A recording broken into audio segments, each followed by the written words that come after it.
Está pasando en el Ecuador en este instante? ¿Sabe cuántos habitantes tiene el Ecuador? Un poquito más de 17 millones de habitantes. 6 más que nosotros tenemos 11, una cosa así. Pero el Ecuador tiene 17 millones de habitantes. ¿Sabe cuántos son los indígenas? Ellos están, creo que en 16 nacionalidades. Los indígenas en el Ecuador alcanzan a 1.100.000, 1.000.000, y tienen en jaque a el gobierno del Ecuador. ¿Está bien? ¿Está mal? Es decir, quieren diálogo, no quieren que se eleven los carburantes, quieren una serie de medidas, y la ONU, como siempre, la ONU, las protestas pacíficas han sido violentamente reprimidas, etcétera. La ONU y sus derechos humanos, cualquier cosa. Ha habido violencia, ahí no hay protesta pacífica. Bien, vamos a hablar del tema con quien sabe del tema. Andrés Guzmán Escovari es internacionalista y le vamos a dar los muy buenos días. Andrés, ¿cómo te va? ¿Qué tal, Mario? Muy buenos días. Gracias por el contacto nuevamente. Un gusto. Está de moda el indigenismo, ¿no? Hace algunos años. Sí, claro que sí. En Latinoamérica creo que siempre estuvo de moda. Y como bien decías, ¿no? Bueno, a pesar de que en Ecuador son una minoría, tienen un peso y una fuerza política muy importante. Tenemos que recordar que en las elecciones presidenciales, en las últimas, el tercer candidato salió, bueno, casi llega a la segunda vuelta, ¿no? Que era el representante de Pachacuti, que es justamente un movimiento indígena, un partido indígena, ¿no? Con Yacu Pérez, que era el candidato en ese momento, y que, bueno, representa todo este movimiento al que se le suman, obviamente, otros movimientos de izquierda, sindicatos, y en estas protestas también los estudiantes, ¿no? Que han dado cobijo a los indígenas que han llegado desde el interior del país hasta Quito, y es así como estas fuerzas van ganando poder contra el gobierno de Lazo, que no ha sabido dar una respuesta adecuada, ¿no? Que en todo caso ha manejado la crisis de una forma torpe, diríamos, porque han encarcelado o han detenido por varias horas al principal dirigente, que es Leónidas Issa, y que además se han mostrado muy altaneros en cierto momento, ¿no? A pesar de que han cedido, han dado ciertas concesiones o han atendido parte de las demandas que tenían desde un primer momento, el gobierno, a pesar de eso, no ha podido controlar hasta ahora las protestas. Ya van 4 muertos y la cosa parece que se va a agravar aún más, porque no hay tampoco visos de diálogo, ¿no? O de un diálogo que vaya realmente a detener el conflicto. Andrés, hay gente que contabiliza estas cosas. Quito tiene 2 millones de habitantes, una cosa así, y son 10.000 los indígenas que están en Quito haciendo todo parece la Tercera Guerra Mundial, una cosa así. Alguien decía en la antigüedad: denme una espada y os daré un imperio. Álvaro García Linera solía repetir esa frase, cambiándole un poquito el tono en el Pentágono, y decía: denme un muerto y os daré un imperio. Y cada vez que hay muertos, pues hay una efervescencia de decir: la protesta pacífica está siendo respondida a sangre y fuego por el gobierno, etcétera, etcétera. Tengo yo la impresión que ya eso es una táctica que se está repitiendo con mucho entusiasmo. Lo hemos vivido en Bolivia. Claramente, es muy parecido a lo que hemos vivido en Bolivia el 2003, con grupos principalmente indígenas que hacen retroceder al gobierno, ¿no? Y en Ecuador ha ocurrido también el 2019, cuando hubo también estas protestas y el gobierno tuvo que dar un marcha atrás a la decisión que tenía en ese momento de eliminar el subsidio a los hidrocarburos. Y ahora, al parecer, también va a tener que ser así, a pesar de que el gobierno ya ha dado marcha atrás, ciertos, o no marcha atrás, sino que ha atendido algunos de los reclamos, y eso ha costado bastante dinero para el Estado. A pesar de eso, las protestas continúan, Y esto se debe a que no solo en el movimiento indígena, que efectivamente es una minoría, hay descontento en todas partes. El tema de la crisis mundial, de la inflación, está pegando muy duro en Ecuador, principalmente o más directamente porque ellos no tienen una moneda propia nacional, ¿no? Sino que utilizan el dólar. Entonces, obviamente la crisis les está pegando muy fuerte, están aumentando los precios de los hidrocarburos y hay inflación y hay desempleo. Entonces, obviamente, hay descontento. Y eso, como decía, se expande no solo en los grupos de izquierda que están conformados por estos movimientos indígenas, sino también en otros movimientos que también ven o que están sufriendo los impactos de esta crisis, ¿no? Que está afectando a todo el mundo. Ecuador es el primer país bueno, estalla la protesta, que viene también de otros temas, ¿no? Que se suman, la violencia en las cárceles, el narcotráfico, la delincuencia, la inseguridad, son temas que se han acrecentado durante el gobierno de Lazo y lamentablemente ahora ya se está saldando las cosas en las calles de la peor forma, ¿no? Con muerte, con violencia.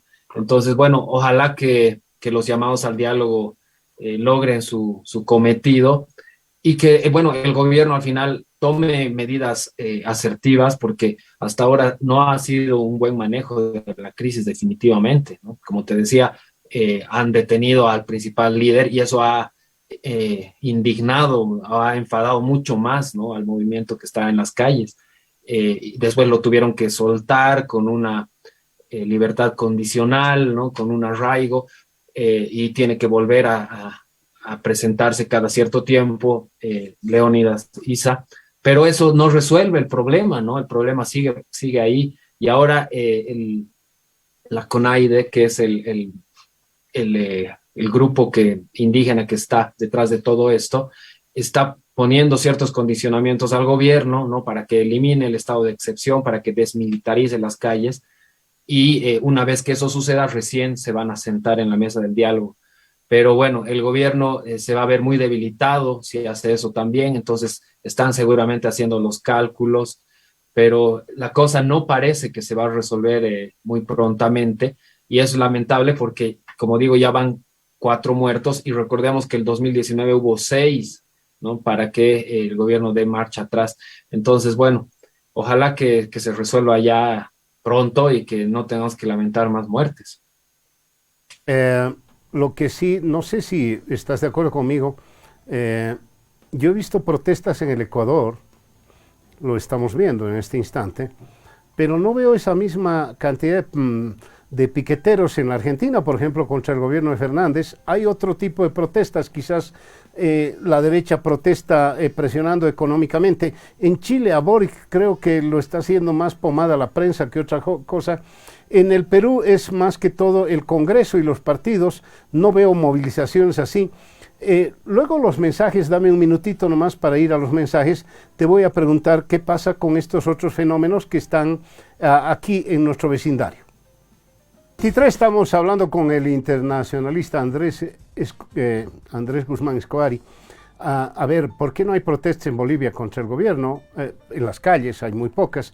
¿Por qué no hay en Chile o en la Argentina o en el Perú? Parece que esa es una potestad que tienen los indígenas o grupos de izquierda contra gobiernos liberales. ¿O lo estás viendo distinto? Claramente, tienen mucha fuerza y tienen además mucha participación en las calles, ¿no? Estos movimientos indígenas que van en contra de los neoliberales, ¿no? Pero de todas formas, el descontento en Perú, por ejemplo, en Chile también, y en Argentina sobre todo, se está viendo cada vez más claramente, ¿no? De hecho, en Argentina ha habido recientemente un paro de transportistas, ¿no? Por la falta de combustible.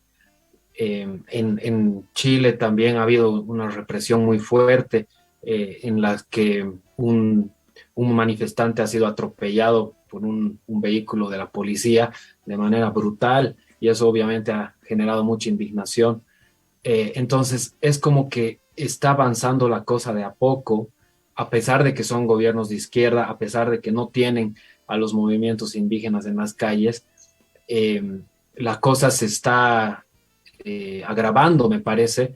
Las condiciones en todo el mundo son cada vez peores, se viene una crisis alimentaria muy fuerte, nos va a pegar duro aquí también seguramente. Entonces, no lo veo muy promisorio el futuro. Creo que va a haber muchos problemas, va a haber crisis, y lo van a sufrir tanto gobiernos de izquierda como de derecha. Los globalistas y los soberanistas también van a estar en conflictos.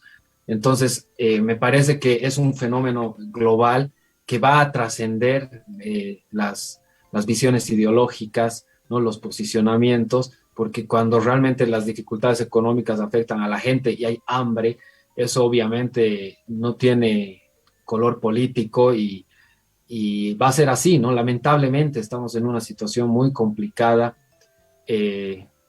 Bolivia ha logrado hasta ahora estar estable, ¿no? Sin inflación, sin mucho revuelo en los términos económicos, pero creo que eso no va a ser para siempre. Lamentablemente puede ser que también entremos en esa espiral de problemas, de conflicto, y lo que se viene es lo más grave, ¿no? Lo que ha hecho Estados Unidos ahora al subir sus tasas de interés para controlar la inflación también nos va a afectar duro a las economías latinoamericanas, y todos esos elementos tienen que entrar en el análisis para comprender lo que está pasando, porque no es una taza de leche, lo que se viene realmente es muy complicado.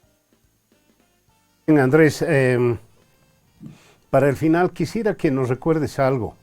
El tema del Silala, yo recuerdo que en abril, una cosa así, en abril se entregaron ya los alegatos finales, el 18 de abril, los alegatos finales, y si bien la Corte no se ha dado un plazo, todo el mundo espera que a partir de ese 18 de abril o 14 empiece a contarse 6 meses para un fallo sobre el Silala, es decir, abril, mayo, junio, julio, agosto, para el 14 de septiembre más o menos deberíamos tener un fallo del Silala. Nos hemos ya desentendido a la espera de que sea lo final, aunque el gobierno ha abierto el paraguas y ha dicho debemos tener tranquilidad en este contexto y este es un fallo que cualquiera sea debemos aceptarlo, etcétera, etcétera. Los potosinos no creo que estén muy felices, pero el gobierno está abriendo el paraguas. ¿Tienes idea de algún plazo, alguna circunstancia para prepararnos seguramente malas noticias sobre el Silala? Efectivamente, como dices, después de los alegatos orales, generalmente los jueces se toman alrededor de 6 meses para emitir su fallo, ¿no? Eso es lo que generalmente ocurre. Pero en este caso, me parece que puede ser antes incluso, porque ambas partes han reconocido el reclamo de la otra, ¿no? Bolivia reconoce que parte de las aguas fluyen de manera natural, entonces reconoce que es un río, y por otra parte, Chile reconoce que Bolivia tiene soberanía sobre los canales artificiales construidos en su territorio, ¿no? Y por tanto puede desmantelarlos, de acuerdo a Chile. Entonces, la parte principal de la disputa ya se ha allanado, ¿no? Ya se ha acotado el caso de lo que era en un primer momento, ahora es más pequeño y por tanto también más fácil de resolver para los jueces porque son menos los puntos de disputa que se tienen que resolver. Entonces, creo que el fallo puede llegar antes, incluso de septiembre, pero lo que para mí creo que es muy importante es hacer un estudio, ¿no?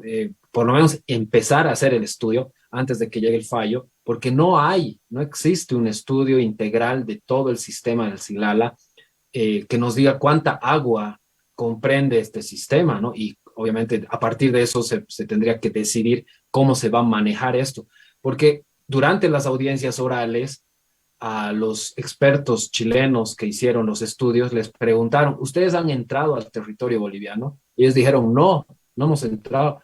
Y dijeron, no hemos entrado recomendación del gobierno de Chile, ¿no? Y lo dijeron en esas palabras, porque la gente es muy agresiva en Bolivia, porque por eso nos han recomendado no entrar, ¿no? Así lo dijeron en esas palabras.